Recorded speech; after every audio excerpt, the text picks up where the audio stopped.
Hello, আসসালামু আলাইকুম। সবাই কেমন আছেন? আবার আপনাদের মাঝে আসতে পেরে নিজে খুব ভালো লাগছে। তো আজকে কিছু গুরুত্বপূর্ণ বিষয় নিয়ে আমি সবার মাঝে আলোচনা করতে চাই। দেখুন, আমরা সবাই বাবা-মা আছে অনেকে। আমরা গার্জেন আছি। বাবা-মার উদ্দেশ্যে একটা কথা বলতে চাই। দেখেন, আপনার কাছে সকল সন্তানই এক সমান। আমরা পরিবারে একটা জিনিস আমি আমার ব্যক্তিগত অভিজ্ঞতায় দেখছি, যারা ছোট সন্তান তাদের প্রতি মা-বাবার আলাদা একটা স্নেহ কাজ করে। এই স্নেহ কাজ করতে যেয়ে আমরা অনেক সময় দেখা যায় নিজের অজান্তেই আরেকটা সন্তানের হক নষ্ট করে ফেলতেছি। আসলে দেখেন, প্রত্যেকটা জিনিসই আল্লাহর কাছে আমাদের জবাবদিহিতা করতে হবে।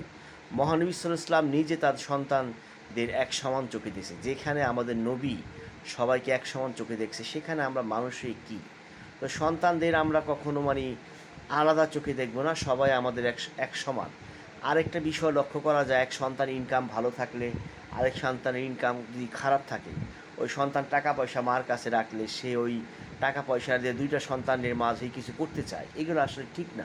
আপনি আরেকজনের কষ্টের উপার্জিত টাকা দিয়ে আরেকটা সন্তানের ভবিষ্যৎ করতে পারেন না।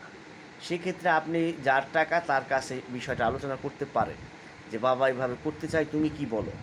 দেখেন, আমাদের প্রত্যেক বাবা মার কাছেই উচিত যে তার সন্তান সবাই এক সমান।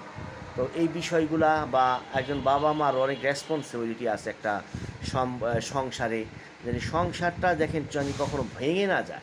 একটা সংসার সবসময় মিলেমিশে থাকতে হয়, সবাইকে স্যাক্রিফাইস করেই একটা সংসার। তো এই বিষয়গুলো প্রত্যেক বাবা মা গার্জেন আপনারা মাথায় রাখবেন। তো আপনাদের সাথে কথা বলতে পেরে ভালো লাগছে। সবাই ভালো থাকবেন।